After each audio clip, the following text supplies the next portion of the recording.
Bonjour à tous, je vais vous présenter dans cette vidéo le projet qui a été réalisé au sein de l'Université de Liège dans le cadre du concours MB.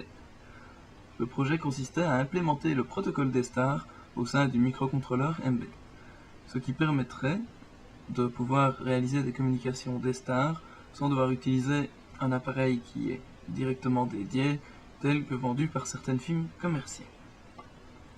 Donc, le principe de fonctionnement du module est assez simple. Tout d'abord, nous avons un utilisateur, donc un radioamateur, qui va transmettre une quantité de données au travers une interface à un processeur D-Star. Ce processeur D-Star va construire la trame D-Star, une trame numérique. Cette trame numérique va traverser un filtre gaussien afin d'obtenir un signal GMSK en bande de base. Ce signal en bande de base va être porté à haute fréquence au sein d'un modulateur FM et puis amplifié avant d'attaquer l'antenne et d'être transmis sur les ondes. En réception, le principe reste semblable.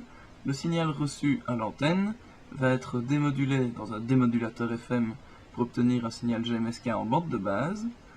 De ce signal GMSK en bande de base, on va pouvoir extraire des données numériques et ces données vont être interprétées par le processeur D-Star qui les transmettra à l'utilisateur au travers de l'interface. Donc, comme vous pouvez le voir, l'interface sera composée d'un PC, d'un ordinateur et d'un bouton poussoir qui servira de push-to-talk. Le processeur D-Star, lui, va être implémenté dans le microcontrôleur Mbed.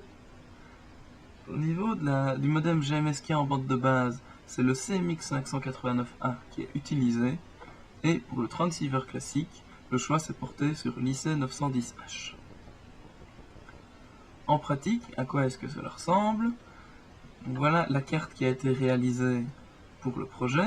Donc on peut voir le microcontrôleur Mbed avec un connecteur USB qui permettra de le relier au PC, donc l'interface utilisateur, le bouton poussoir qui fait office de push-to-talk, le CMX589A, donc le modem GMSK en bande de base, et le connecteur qui permettra de relier l'IC910H au module réalisé.